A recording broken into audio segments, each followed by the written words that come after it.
We like to be, I guess, a brand that's known in your home, household name. We like to, again, develop other products in other similar categories, create change in our community. We're really focused on youth entrepreneurship, as well as feeding, those that are hungry and underserved communities. So I'd say that's the future, creating opportunities for our employees, stakeholders, partners, and really, again, just changing the world one apple at a time. Let's discover what people are building in the greater Cleveland community. We are telling the stories of Northeast Ohio's entrepreneurs, builders, and those supporting them.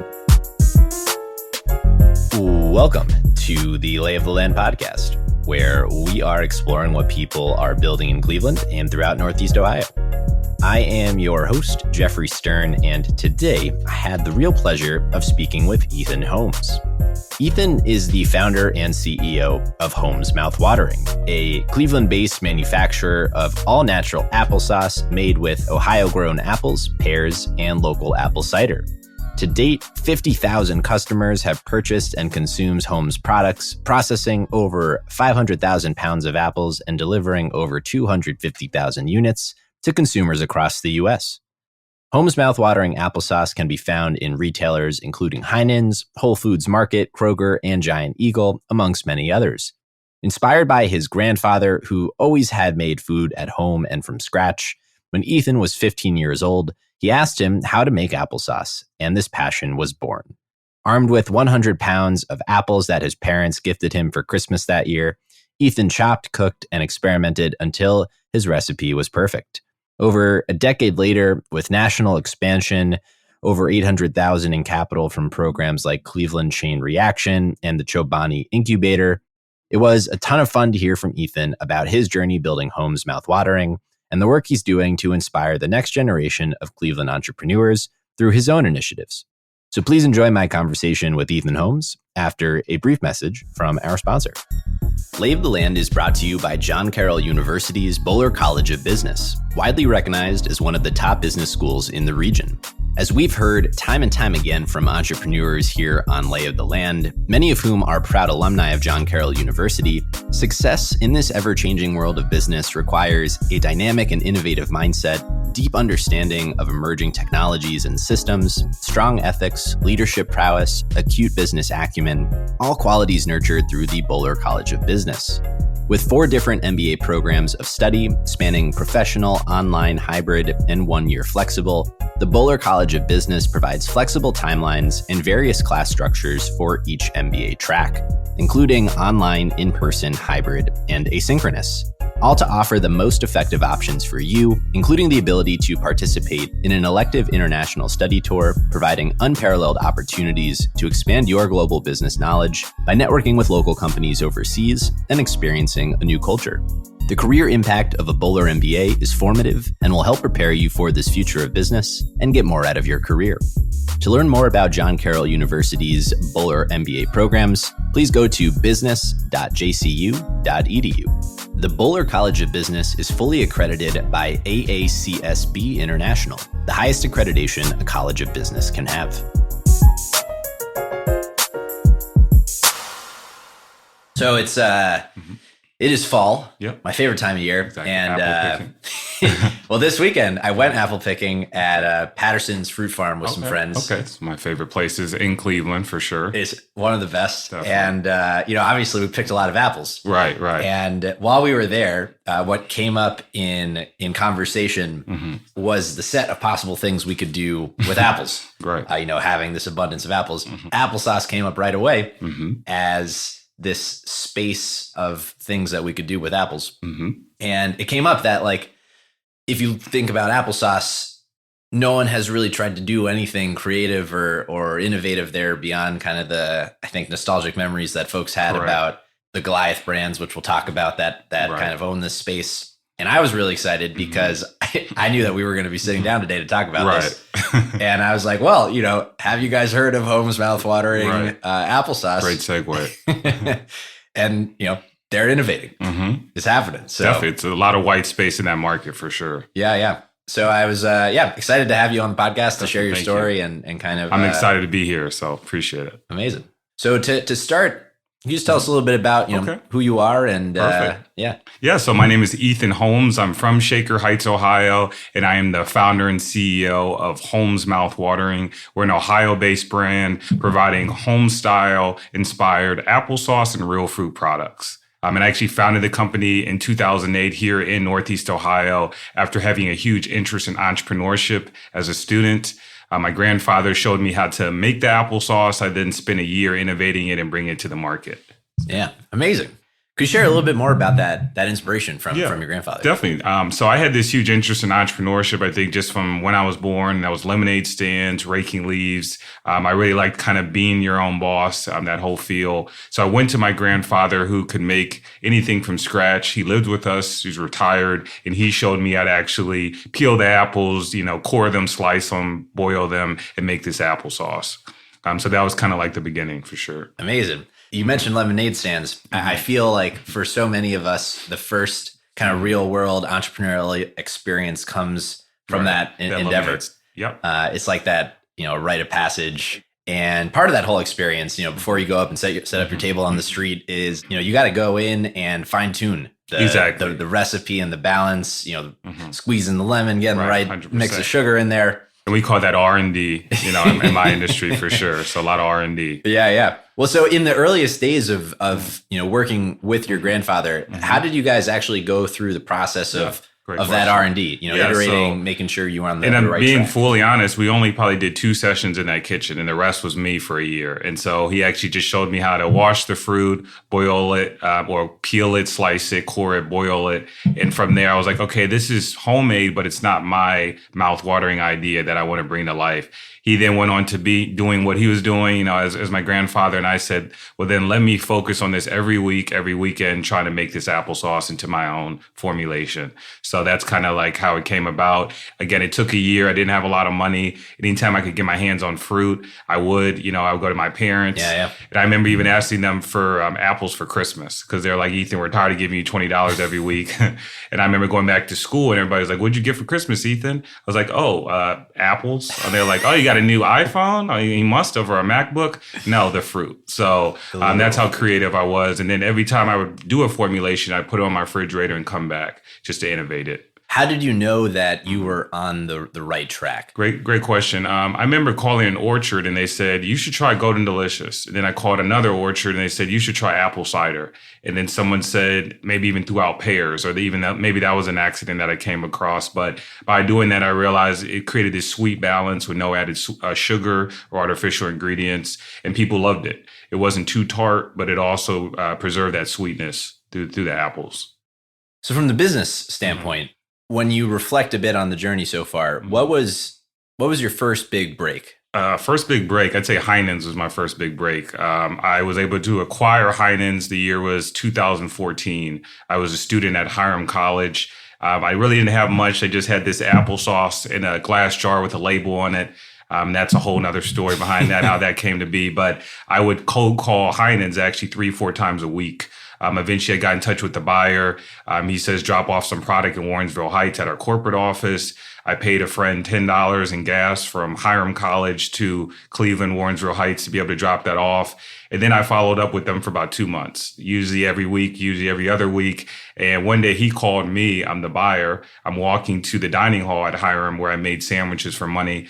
And he says, hey, I got around to trying that applesauce. Can you give me 3,000 units in the next 3 weeks? And so for me, I was only making 200 to 300 units. So I had to really scale up. And that built some credibility. Yeah. That's like a relentless persistence there. A lot of persistence for sure. And I didn't know that was going to be my big break, but that led to Giant Eagle, Whole Foods, Kroger. Yeah. And a lot of people, investors and angels in Northeast Ohio that kind of resonated or they recognized, Heinen's. It was a big one. It was credible. Yeah. Yeah, absolutely. So faced with, the really an order of magnitude increase in the scale that you needed to even get that first big break. How did you approach, your own entrepreneurial journey in parallel with what the business needed and, elevating yourself? Definitely. Great question. I'd say I had to work a lot with mentors and finding resources around me in Northeast Ohio. One of the number one ones was Cleveland Culinary Launch Kitchen.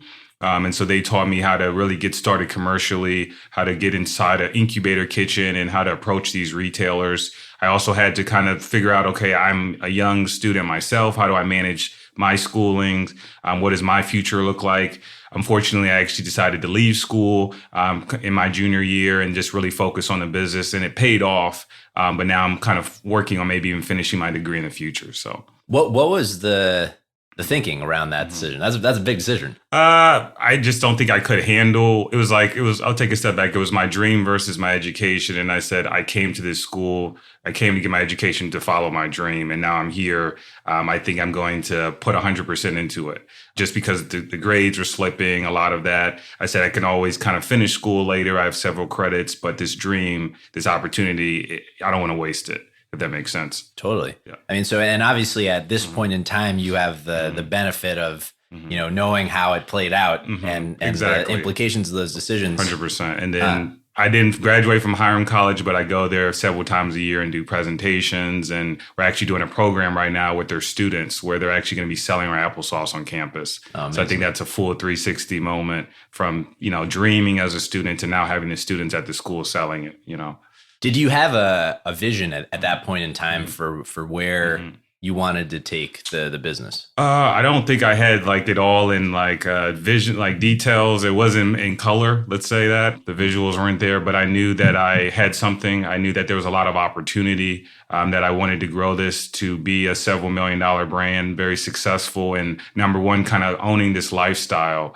brand and being able to enter into other products and other categories for sure. So how do you handle entering a space where it's, going back to that nostalgic memory we all have of applesauce as a child, and it's Mott's, Right. there's a monopoly controlling a lion's share of this market, and it may surprise folks. It surprised me. I was learning about this space in preparation for this. That applesauce is a $1 billion market. It is a $1 billion market, correct. So how do you prevent the feeling of deterrence? Just by the sheer scale of what you're going up against? That's a great question. I'd say I saw it as an opportunity. When I first developed this concept, I wanted to create an applesauce for kids made by actual kids. So I said, that's going to be my position, my gimmick, you could say. As things developed, I realized there was a lot of white space and opportunity. Mott's couldn't do certain things. They're actually owned by Dr. Pepper Snapple. Another big player is Go-Go Squeeze. They're owned by Materne, a French company. They had limitations. They had, their own values with their brand. And they said, we can't do these flavors. We're going to be very heavy focused on kids. And I saw adults love applesauce. And there was this whole thing that was going in my mind, childhood favorites all grown up. So I said, how can we really encompass that and grow on that? So now we're looking at flavor profiles like pomegranate acai. How do we introduce flavors that you typically don't see in applesauce in components? So again, I saw it as an advantage. Yeah. No, I love that. The opportunity from it being overlooked as a space for innovation. And if you look at other categories, they've already done it. Ice cream, condiments, all these different, innovations that have come out of that. They have not done that with applesauce. It's just been flat. Yeah. Why do you think that's been the case? And maybe just, with that kind of set the landscape for, the history of applesauce, right, exactly. where is this as a market? I would say that historically 80% of the spend is parents. They're buying it for their family. So, people don't want to overcomplicate it. And I've done a lot of data with parents, with our consumers. And what they say is, hey, I want to make sure that this applesauce is healthy for my kids. I don't feel guilty feeding it to them. And then number two, if I feed it to them, are they going to continue eating it? Or am I going to waste my money? And so those 2-3 things, as well as no added sugar, I think those come to the minds of the parents. So I think it's just kind of taking it a step further and saying, okay, we're already, we like having fruits and vegetables on the go. We already maybe do rock climbing. How can we look at applesauce as that product as well? From soup to nuts. Or maybe that's not, from tree to applesauce. Sure, I like that fine. What does the process look like, and how has that evolved as the business has evolved quite a bit? Well? So initially, we would actually source all of our apples from local orchards here in Ohio. We get these 600-pound wooden bins of apples, typically Golden Delicious. From there, we're washing the fruit, we're peeling it, coring it, slicing it with automatic equipment. Then it's going through another water bath just to make sure there's no particulates, no seeds, stems, and then we're putting it in a steam jacketed kettle.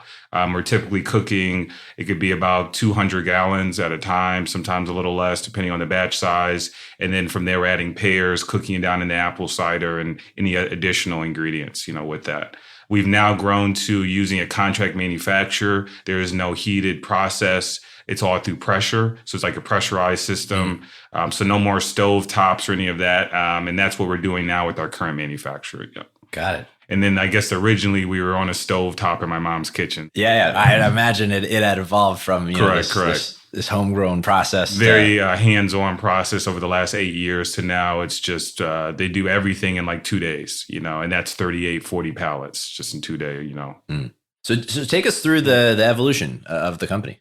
So I'd say early days, it started the company. Well, let's say we entered the market officially in 2015, got our in with Heinen in 2014, started seeing the product on the shelf beginning of 2015, and then got that credibility with the Giant Eagles that grew to Kroger. We then went through the Chobani Incubator, which allowed us to raise some capital, some other accelerators such as SKU and Coca-Cola and Atlanta. All of that basically put us on this trajectory where we were able to start raising capital over the last, let's say, 3 years. We're able to raise nearly $1 million just by the end of 2022, and that allowed us to make a pivot. And I think that's a very important word, is just we looked at the company and said we have limitations with capacity. We're not that competitive compared to most of the players. So how can we rebrand, restart, as well as find a new manufacturing partner that meets all of our capabilities? So that was kind of this last, I'd say, 3-year period. Now, today we're at Walmart. So definitely we have one of the largest retailers. We're speaking to Sprouts, and then we have a line review with Target next month as well. So really trying to grow the brand, and we see a lot of opportunity. With the involvement in incubators, the rebrand, the raising of capital, I imagine, you've gone through dozens and dozens of pitches, as part of that process. Right. Correct. What does that pitch sound like? What is the vision of the future that you have been painting with this change in direction? So yeah, to just kind of speak on how that pitch is, we've taken away the applesauce from Holmes Mouthwatering applesauce, and now the brand is just Holmes Mouthwatering. We're focused on creating this lifestyle brand that can introduce more products in other categories. We're really focused on home style inspired, and really showing elevated versions of the norm, essentially. And that could be applesauce, looking at maybe fruit juice, fruit snacks. So that's typically our pitch as far as like our plan. If you are successful in the way that you envision success, and we could talk about what that means and the impact you want to have. What does Holmes Mouthwatering, look like? Yeah, definitely. Well, we like to be, I guess, a brand that's known in your home, household name. We like to, again, develop other products in other similar categories, create change in our community. We're really focused on youth entrepreneurship, as well as feeding, those that are hungry and underserved communities. So I'd say that's the future, creating opportunities for our employees, stakeholders, partners, and really, again, just changing the world one apple at a time. So I want to unpack a little bit this concept of a sleepy category and what that means and how you've approached it strategically. So the sleepy category, essentially, it's been flat. There's not been any innovation or opportunity for decades, specifically applesauce. If you go to any shelf in America, you're going to see your same colors, your yellows, your greens, your purples, and that's typically your Go-Go Squeeze, your Mott's, and they have their own wall. So there's been no players that have been able to kind of break into that category and create that innovation. So that's where that sleepy term comes from. Yep. What has the reception been? A lot of people have had your applesauce at this point, and so what we've heard, number one, is this is the best tasting applesauce we've ever had, and so we're really leaning into that, kind of like how can we make people understand or taste the difference through our flavor profile, through our formulations. Innovation. So a lot of consumers have said, hey, we really like that you have this apple pie cinnamon. I've never seen this before in an applesauce. So we really want to lean into how are we naming our flavors? How are we looking at that R&D? Can we add energy to applesauce? Is there any other components or nutrients that we can bring to the space? So you had mentioned at the onset, the relentless persistence that was required to really break into Heinen's, just a constant, stream of calling and following up. When you hear a brand, breaks into a distribution channel like a Walmart, one of these enormous stores, it feels a little bit like an opaque black box of, how that actually works. And so having gone through it, I love to understand how that process worked. Okay, so a lot of persistence again. I'd say you really want to be, opportunistic. One of the, things that came across my desk was the Walmart Open Call event. So for those that are not familiar with the Walmart Open Call, you're able to apply via Arrange Me. You guys can do that next July. From there, they'll choose you by October for a one-on-one meeting. If chosen, then you get a chance to pitch to that buyer for entry into the retailer. We did that actually at the end of 2020. And so we actually got the approval by, I believe, beginning of 2021. Hey, we'll put you in about 300 doors in Walmart. We said, you know what, let's pause on that. We're working on a rebrand. We're working on a new contract manufacturer. We want to be well positioned so we can meet that demand. And so fast forward, as of last month, we were able to get on the shelves. Very tough process in terms of onboarding, dealing with their back end, which is a program called Retail Link. And then just, being able to say, okay, how do we manage this store going forward, support it? Not a lot of communication, with your buyer. It's not like other stores where you can just email or call them. So, but either way, it's been very successful and we're very happy with it. Sales have definitely been growing. So I think we've touched on this idea a little bit naturally over the things we talked about so far, but that, what got you here won't get you there. Right. And this constant, need to, reorient, change directions. You have to. Yep. Very important. How have you thought about, that concept and what the organization itself looks like today? I'd say where we're at now is we're kind of going through our growth stage. We have this new product line. We don't have to invest a lot of our dollars or time into developing new SKUs. We're really just trying to say, okay, what is the best channel for us? Next month, we'll be at the amusement park food and concession show. Just last week, we got approval by the Cleveland Guardians to sell at the stadium. So we're saying, okay, can we grow in food service? Then looking at our team, our organizational structure, we've been outsourcing quite a bit, working with brokers. It's time to start hiring, you know what I mean? Internally, what positions are key for us? And then we're also raising capital. So how much cash do we really need? We're been very conservative, but our phase 2 plan, which is coming up for 2024, we're really going to be a lot more aggressive. That's like our plan and how we're looking at the company. Yeah. Amazing. Pulling on that thread a little bit. Are there any learnings that you've had in terms of things that you used to believe or assumptions that you had about this space that you have learned through experience, maybe wasn't the case? I'd say one thing I learned, keep it simple, is that it's not as easy as I thought, you know what I mean? And I know everybody can say that and feels that experience, but I thought you could just put the product on the shelf, do some demonstrations, and from there you'd see the movement and everybody's going to be happy. But I started learning about this term velocity and units per store per week and understanding, okay, that's based on the number of doors you have. And even if you are selling very well in a certain amount of doors, if you're not selling in 70% of them, that same input or output, then ultimately, you're not doing well. You may get kicked out of that store. So looking at things more strategically, analytically, investing in data, I think that's a big thing that I've learned. And that it's not just hey, you got the store, you're good to go, you're a millionaire. You actually have to put that work and time in. Yeah, I think a lot of entrepreneurs don't get that. Yeah, it is not as easy. Not easy, exactly. Yeah, it's like a stage, but from there you still have to perform. You know what I mean? Absolutely. Otherwise, they'll boo you. What as part of this journey have been the biggest adversities that you've overcome? Definitely a great question. I'd say number one, finances. Just, being young, I didn't have much of a credit score. Nobody in my family had ever started a business. And I didn't have a lot of friend and family like fund support. So I had to really bootstrap, you know what I mean, and utilize resources around me, as well as just get the word out. So I did a lot of PR early on that built credibility. Heinen's and Giant Eagle were able to leverage those to start raising our first 6-figure investment. So I think that's definitely a big thing. And then being a young entrepreneur, I'm also a minority. So, I always had that chip on my shoulder when I walk in the room. Here's a minority young entrepreneur. He's young. I don't know if we're going to respect him. So I usually have to make sure I'm working 2-3 times harder than the next person, if that makes sense. Yeah, absolutely.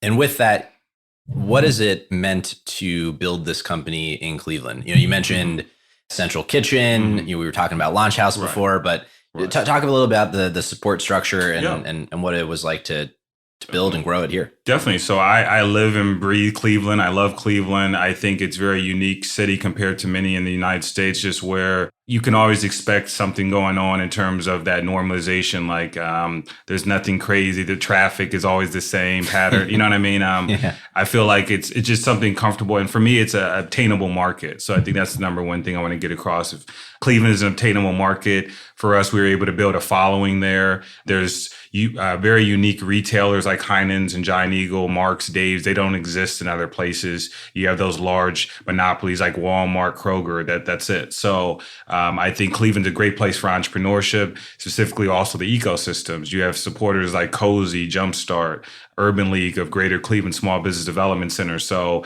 all of those resources I've been able to utilize to help grow my company, and I'm happy to continue, headquartering our business here in the future. So, are there pieces of this story that I haven't talked about that you would like to? I'd say social entrepreneurship, social enterprise. Just that's a big part of our focus. Well, and I know you do a lot of work through the Homes Entrepreneur Initiative. I love the idea of learning from what other people have already figured out. That's really, in my opinion, kind of the whole exercise of what this podcast is about in a lot of ways, and inspiring the next generation. And so I love what you're doing, finding local students and showing them the opportunity to learn about what it is to start a company and entrepreneurship, and even earn some money doing it. But take us through the definitely. I'll speak on that quickly. It started off actually 2014 as a partnership with Youth Opportunities Unlimited right here in Cleveland. They said, hey, we have about 10 students. They want to come into your kitchen and make applesauce with you. It'll be a one-time thing. We're paying them a little stipend. I said, okay, that's not a problem. And from there, the kids loved it. It was very simple for them to peel the apples, to label the product. And many of them grew up in kind of inner city neighborhoods, and they didn't, maybe it wasn't the best, home situation. So they liked going to the kitchen. So it kind of became a regular process where now we had a group or two going every weekend, getting paid this stipend. Eventually that became too much, as we grew the business. So we said, let's put these students in grocery stores. And so we were one of the first brands to ever be able to go to Whole Foods, Giant Eagle, Kroger, and say, hey, we want to put students in your stores on a Saturday or Sunday.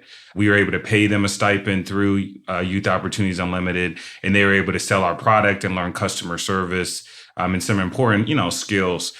From there, we've really grown into workshops, virtually and in person. Just last week, we did a presentation for about 120 Kentucky students in a high school. We're going to be actually in PA going on in about 2 weeks, and then doing another presentation in October in Iowa. So we're all over the United States, feeding these kids applesauce, teaching them entrepreneurship, and going forward, we want to create a curriculum where actually the teachers and educators can teach it to the students. That's amazing. Thank you so much. Appreciate it. Well, as you reflect on just the whole company building exercise, what do you feel were the kind of biggest mistakes you made along the way? Definitely. And what have you taken from those? I don't really look at mistakes as like true mistakes. I look at them as learning opportunities. If I could go back and change anything, I don't think I would change anything, just because it just wasn't the right time for me in my stage as an entrepreneur. Maybe I didn't know enough. Maybe I needed to go through that failure. If I could go back and change things, I think I would innovate. I would have started off with something that was more competitive as a brand.